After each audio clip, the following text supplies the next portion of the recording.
Man liest Online-Bewertungen, bevor man einen Toaster kauft. Man vergleicht wochenlang Stromtarife, um 10 € zu sparen. Man checkt beim Handyvertrag jede Zeile im Kleingedruckten. Aber bei der eigenen Existenz leben viele Frauen so, als gäbe es keine Kostenübersicht, als würde am Ende alles von allein passen. Das Problem ist nur, dass die Rechnung für ein ganzes Leben nicht monatlich kommt, sie kommt am Schluss, wenn man nicht mehr nachverhandeln kann, und dann steht auf diesem Zettel kein Zurück mehr drauf. Das Leben wirkt heute freier als je zuvor. Man wohnt allein und entscheidet alles selbst, ohne jemandem Rechenschaft schuldig zu sein. Es gibt keine Kompromisse aus Pflichtgefühl oder keine Rollen, die man erfüllt, um irgendwie abgesichert zu sein. Das fühlt sich stark an und wirkt eigentlich fast wie ein Beweis dafür, dass man es auch allein schafft. Und solange das Geld jeden Monat fix auf das Konto kommt, funktioniert dieses Modell auch erstaunlich gut. Der Alltag läuft, die Miete wird bezahlt und man kommt klar. Aber nüchtern betrachtet ist das Single-Dasein 2026 ein erhebliches Risiko für Frauen.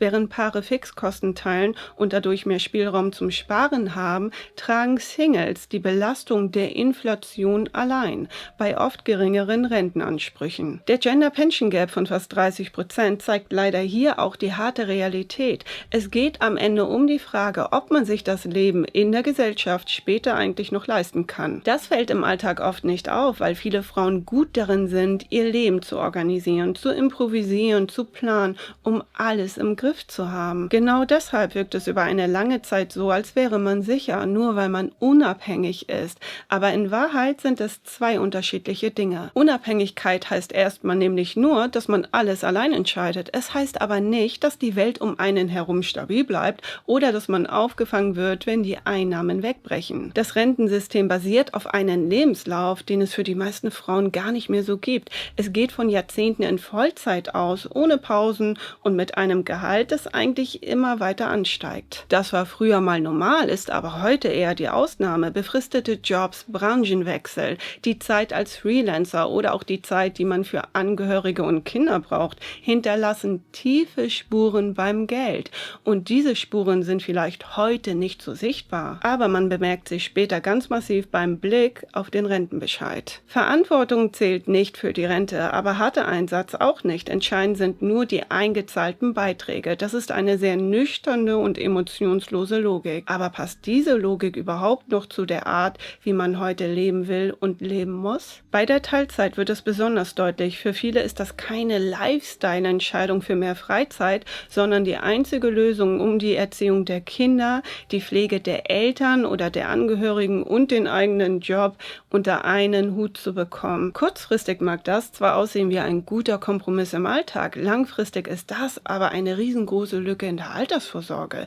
5 Jahre weniger Gehalt bedeuten nicht 5 Jahre weniger Geld im Portemonnaie. Es bedeutet einen kleineren Rentenanspruch für den Rest des Lebens. Es gibt in diesem System eine ganz klare Rangordnung, in der die lückenlose Karriere ganz oben steht und alles andere wie ein Minuspunkt behandelt wird. Wenn man sich für andere Menschen entscheidet, unterschreibt man unbewusst seinen eigenen Weg in die Altersarmut. Ist das eigentlich ein Zufall oder die eingebaute Logik der Rentenkasse? Frauen leben im Durchschnitt länger als Männer. Was erstmal positiv klingt, ist finanziell gesehen aber eine große Herausforderung. Das Geld muss nämlich für viel mehr Jahre reichen und wer wenig eingezahlt hat, muss dieses wenige Geld über einen längeren Zeitraum strecken. Wer dann kein eigenes Haus hat, keine eigene Wohnung besitzt oder nicht irgendwann etwas erbt, steht völlig ohne Schutz da. Wer sich im Alter auf die gesetzliche Rente verlassen muss, spürt jede Inflation oder auch jede Krise doppelt so hart. Dazu kommt die Sache mit den Steuern, denn Alleinstehende werden in Deutschland oft schlechter gestellt als Ehepaare. Wer heiratet, wird durch steuerliche Vorteile entlastet. Wer sein Leben alleine durchzieht, bekommt diese Hilfe nicht. Das bedeutet über ein ganzes Arbeitsleben gesehen Zehntausende Euro weniger in der Tasche. Das Geld, das am Ende fehlt, um die eigene Vorsorge aufzubauen. Altersarmut passiert fast nie durch eine einzige dramatische Fehlentscheidung.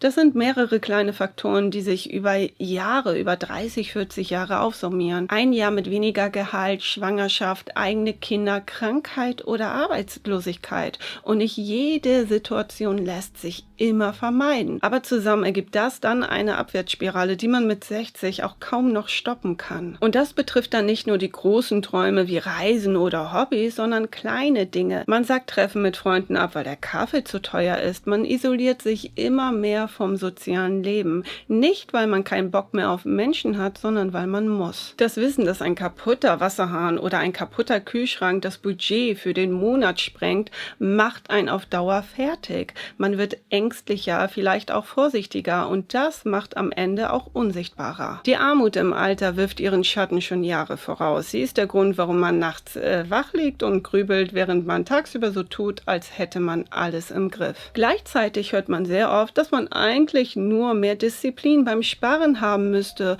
oder eigentlich auch nur privat vorsorgen sollte. Aber in Städten mit hohen Mieten ist das oft ein reines Märchen, denn wenn das Nettogehalt die halbe Miete frisst, dann klingt das Wort Vorsorge für viele wie ein leeres Wort aus einer anderen Welt. Die Aufforderung, man sollte doch einfach 15% seines Einkommens in einen ETF investieren, ist unter diesen Umständen kein Ratschlag, sondern ein Schlag ins Gesicht. Aber warum ist man bei jedem Software-Update vorsichtiger als bei der eigenen Zukunft? Man konsumiert heute die Sicherheit von morgen. Das Geld für Urlaub, Wohnung oder der kurze Moment der Freiheit belohnt sofort. Das macht das Leben im Hier und Jetzt erträglicher. Aber die Frau im Jahr 2050 bleibt eine abstrakte Vorstellung und kaum jemand verzichtet heute auf sein reales Leben für eine Person, die er eigentlich noch gar nicht kennt. Das Thema wird nicht weggeschoben, weil man nicht rechnen kann. Es wird weggeschoben, weil man jetzt am Leben teilnehmen will. Man gönnt sich heute ein gutes Gefühl und bezahlt es später mit der Angst vor der nächsten Mieterhöhung. Und die Gesellschaft driftet dabei immer weiter auseinander. Auf der einen Seite stehen Menschen mit Erbe, Vermögen, Eigentum. Auf der anderen Seite stehen diejenigen, die jeden Monat komplett von ihrem Einkommen abhängig sind. Kein Puffer, kein Netz, kein zweiter Boden. Für viele Frauen wird genau das später zum Problem, denn der Übergang in den Ruhestand bedeutet nicht immer Freiheit, sondern oft auch Unsicherheit. Freiheit ist wertvoll, aber es ist kein Sicherheitsnetz. Solange man fit und gesund bleibt oder fit und gesund ist, alles super. Doch sobald sich nur eine Kleinigkeit ändert, Jobverlust, Beziehung, Trennung, Pflegefall, Krankheit, kann diese ganze Planung ins Wanken geraten. Dann wird nämlich sichtbar, wie dünn die Absicherung ist. Aber die Rentenansprüche wachsen leider im Schneckentempo und die Jahre, die man nicht eingezahlt hat, kann man leider auch nicht mehr aufholen. Am Ende bleibt eine ziemlich bittere Erkenntnis. Das Leben kann sich heute erfolgreich anfühlen, aber trotzdem auf Sand gebaut sein. Sicherheit entsteht nicht durch Fleiß oder Organisation. Sicherheit hängt von Strukturen ab, in denen wir uns bewegen. Und das Problem mit der Struktur ist, dass man sie erst dann bemerkt, wenn es oft schon zu spät ist, um noch irgendetwas zu ändern. Vielleicht redet man genau deshalb so wenig darüber, weil es unangenehm ist und Angst macht. Denn es stellt sich ja die Frage, ob das ganze System eigentlich noch zu dem heutigen Leben passt. Oder ob man eher versucht, ein modernes, freies Leben in einer alten Struktur abzusichern, die schon längst Geschichte ist. In diesem System zählt man, solange man einzahlt. Alleinsein wirkt stark, bis es teuer wird. Man hat die Abhängigkeit vom Mann mit der Abhängigkeit von einem Staat getauscht, der Unabhängigkeit als Systemfehler liest. Wenn ihr mich fragt, finde ich die Rente so in der aktuellen Form nicht mehr zeitgemäß, aber wer fragt mich schon? Mich würde ja mal interessieren, wie ihr das Ganze persönlich seht. Habt ihr ein gutes Gefühl? Seid ihr abgesichert? Glaubt ihr an die Rente? Schreibt es mir in die Kommentare. Und das war's von mir. Macht es gut.